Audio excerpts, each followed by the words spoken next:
Hello दोस्तों, आ गई है पार्ट नंबर 2 विज्ञान का पार्ट 2 यानी कि उसके लघु उत्तरीय प्रश्न। तो मैंने जो कल वीडियो डाली थी अति लघु उत्तरीय की, तो उसका लिंक डिस्क्रिप्शन में, उसको जरूर देख लेना। उसके भी वेरी वेरी इंपॉर्टेंट क्वेश्चन आपको बताए थे। और लघु उत्तरीय, उसी के लघु उत्तरीय पार्ट 1 जिसका नाम है रासायनिक अभिक्रिया एवं समीकरण, तो इसी का ये लघु उत्तरीय प्रश्न है। और जो अति लघु उत्तरीय की वीडियो है वो जरूर देख लेना, क्योंकि अति लघु उत्तरीय, फिर लघु उत्तरीय, उसके बाद दीर्घ उत्तरीय बहुत महत्वपूर्ण है। इसी प्रकार से आधार से मैं आपको हर रोज वीडियो ऐसी डालते रहूंगा, वो आप अपनी नोटबुक में जरूर लिखते जाना, क्योंकि बहुत महत्वपूर्ण है। उनको एक बार वीडियो देखकर उनको रिवीजन तुरंत कर लेना, या बाद में सवेरे सवेरे कर लेना, तो आपको याद हो जाएगा। और ये बहुत महत्वपूर्ण है। तो इसको स्टार्ट करते हैं, देखते हैं क्या कह रहा है पहला क्वेश्चन। तो पहला क्वेश्चन, लोहे की वस्तुओं को हम पेंट क्यों करते हैं? यानी कि जो लोहे की वस्तु हैं, जैसे कि दरवाजा हो गया या खिड़की हो गई, यानी कि कुछ भी चीजें लोहे की, बक्सा हो गया, इनको पेंट क्यों करते हैं? तो देखते हैं। तो उत्तर, लोहे की वस्तुओं को संक्षारण से बचाने के लिए, यानी कि लोहे की वस्तुओं को जंग से बचाने के लिए। जो लाल तरह की जंग लग जाती है, जो लोहे को खा जाती है, यानी कि लोहे को सड़ा देती है, उससे बचाने के लिए हम पेंट करते हैं। पेंट वस्तु की सतह तथा हवा या नमी के बीच प्रत्यक्ष संपर्क को समाप्त कर देता है। मतलब कि जो पेंट होता है, पेंट मैंने अति लघु उत्तरीय में बताया था पेंट के बारे में, उसमें कैसे दूध या हो जाता है इसी प्रकार से। तो प्रत्यक्ष संपर्क को समाप्त कर देते हैं, यानी कि पेंट, अगर कोई भी लोहे की वस्तु पर पेंट लगा हो, तो ये पेंट क्या काम करता है? हवा को रोक लेता है, नमी को रोक लेता है, और इन इन जैसे संपर्क से को समाप्त कर देता है, मतलब बाहर ही समाप्त कर देता है। तो यही कह रहा है, लोहे की वस्तुओं को हम पेंट क्यों करते हैं? लोहे की वस्तुओं को संक्षारण से बचाने के लिए हम पेंट करते हैं। पेंट की वस्तु की सतह हवा या नमी के बीच प्रत्यक्ष संपर्क को समाप्त कर देता है। तो लघु उत्तरीय प्रश्न केवल 25 और 50 के बीच में ही लिखना चाहिए, क्योंकि लघु उत्तरीय केवल ना लॉन्ग ना शॉर्ट, मतलब कि मीडियम टाइप का होता है, तो आपको मीडियम ही लिखना है। इतना भी लिख दोगे तो भी चलेगा, इससे थोड़ा बड़ा भी लिख दोगे तो भी चलेगा, क्योंकि ये तो बहुत आसान है। लोहे की वस्तुओं को हम पेंट क्यों करते हैं, इसके बारे में थोड़ा और आप बढ़ा कर लिख सकते हैं। ये मैंने इम्पोर्टेंट आप बता दिया है। तो क्वेश्चन नंबर 2 क्या कह रहा है? रासायनिक अभिक्रियाओं से क्या समझते हैं, उदाहरण दीजिए। तो ये वाला क्वेश्चन आ गया है। और बहुत बहुत महत्वपूर्ण है ये तीनों, जितने भी मैं आपको क्वेश्चन बता रहा हूँ, ये सारे क्वेश्चन बहुत महत्वपूर्ण है, इनको जरूर कर लेना, नोटबुक में लिखकर याद जरूर कर लेना। तो क्वेश्चन नंबर 2 क्या कर रहा है? रासायनिक अभिक्रिया से आप क्या समझते हैं, उदाहरण दीजिए। उत्तर, जब एक या एक से अधिक पदार्थ आपस में क्रिया करके, या मतलब कि मिलके क्रिया करके नए पदार्थ का निर्माण, नए पदार्थ को उत्पन्न करते हैं, तो रासायनिक अभिक्रिया कहते हैं। मतलब कि जब एक या एक से अधिक पदार्थ आपस में क्रिया करें, तो उससे एक नया पदार्थ बनता है, उसी क्रिया को हम रासायनिक अभिक्रिया कहते हैं। जैसे उदाहरण में ले लीजिए, आयरन यानी कि लोहा को सल्फर के साथ गर्म करने पर फेरस सल्फाइड बनाता है, मतलब दूसरा पदार्थ बना दिया इसने। जैसे कि लोहे को और सल्फर को गर्म करने पर, मतलब कि गर्म किया, इकट्ठा करके गर्म किया, तो उसने फेरस सल्फाइड बना दिया। तो यही उदाहरण है, फिर फेरस सल्फाइड बना दिया। इसका सूत्र क्या है, इसके सूत्र देख लीजिए। और ये इस इसमें सूत्र बहुत इम्पोर्टेंट है, और सूत्र जरूर याद कर लेना। सूत्रों की वीडियो में जल्द ही डालूंगा, तो सूत्रों की वीडियो जरूर देख लेना। तो Fe+S इक्वल टू FeS, यानी कि फेरस सल्फाइड बन गया। Fe मतलब कि आयरन, और S से सल्फर, इन दोनों को गर्म किया मिला करके, तो FeS यानी कि फेरस सल्फाइड बन गया। और फिर तीसरा क्वेश्चन क्या कर रहा है, देख लेते हैं। बहुत महत्वपूर्ण है ये तीनों क्वेश्चन, और एक एक दो और क्वेश्चन होंगे तो वो भी बहुत महत्वपूर्ण है। तो तीसरा क्वेश्चन क्या कह रहा है? ऊष्माक्षेपी अभिक्रिया किसे कहते हैं? ऊष्माक्षेपी अभिक्रिया किसे कहते हैं? तो इसका उत्तर देखते हैं।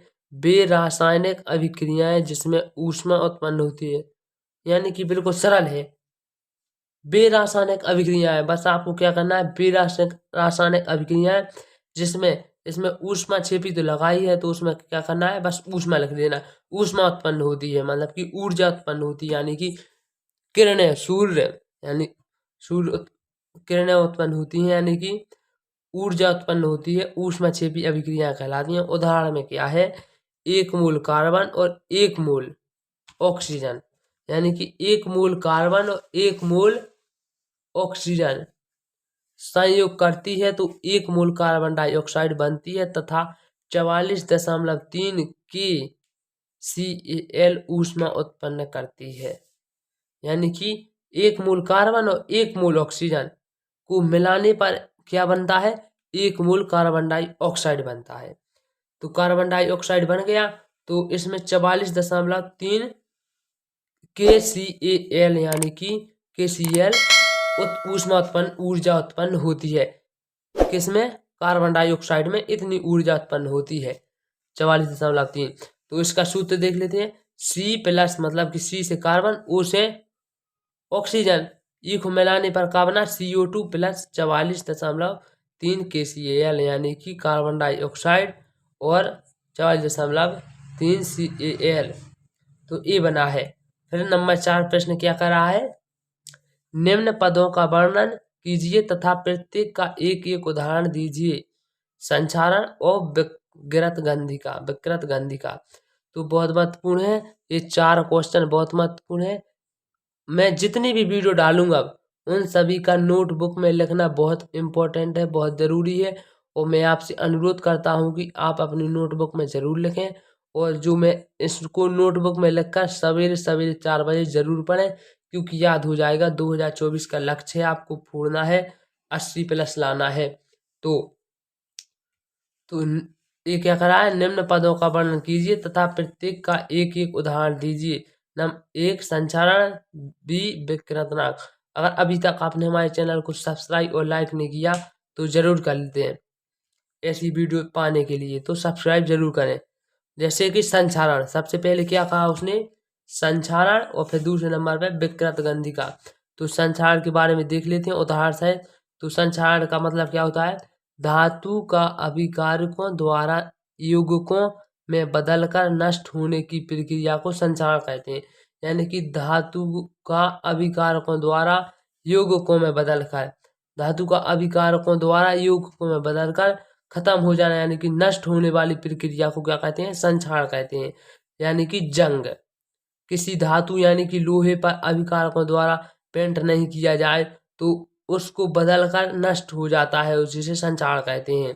जैसे कि आयरन को नम वायु में डाल देने से वह नम वायु से क्रिया करके आयरन ऑक्साइड बनाता है। यह आयरन ऑक्साइड ही आयरन पर जंग के रूप में परत बना लेता है। ये क्या कह रहा है, जैसे आयरन को नम वायु में डाल देने से, नम वायु में डाल देने से वह नम वायु से क्रिया करके आयरन ऑक्साइड बनाता है।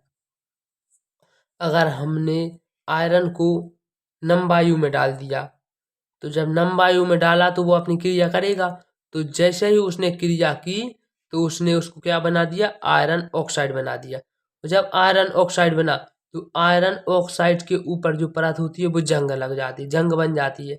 तो यही कह रहा है, यह आयरन ऑक्साइड ही आयरन पर जंग के रूप में परत बना लेता है। इस आयरन ऑक्साइड के गुण आयतन के गुणों से भिन्न होते हैं। मतलब कि जो आयरन के गुण हैं वो आयरन ऑक्साइड के गुण से भिन्न होते हैं।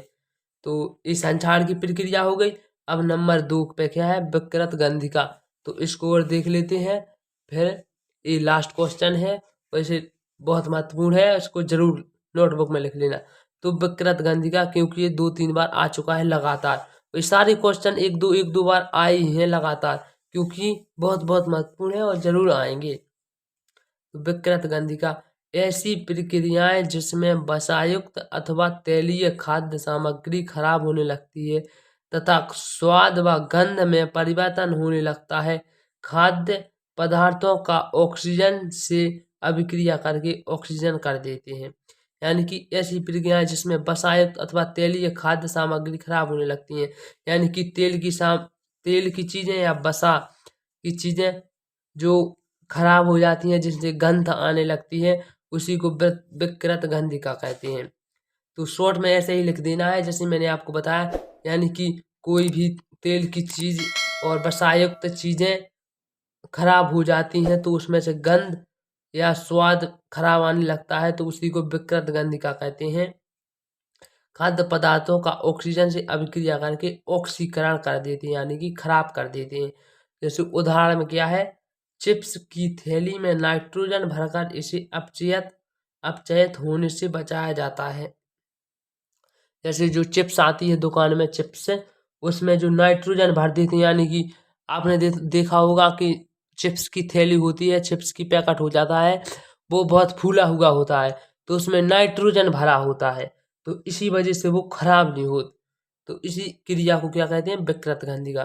तो आई होप आपको वीडियो अच्छी लगी, और वीडियो बहुत महत्वपूर्ण है, 2024 का लक्ष्य है, तो समय बहुत कम है, ध्यान से पढ़ना है और नोटबुक में जरूर लिखते जाना है, क्योंकि मैं आपको बिल्कुल छांट छांट कर क्वेश्चन बता रहा हूँ, और ये क्वेश्चन बहुत महत्वपूर्ण है। तो अगर आप हमारे चैनल पर नए हो तो चैनल को सब्सक्राइब, और अभी तक लाइक नहीं किया तो लाइक, और दोस्तों को शेयर जरूर करते हैं।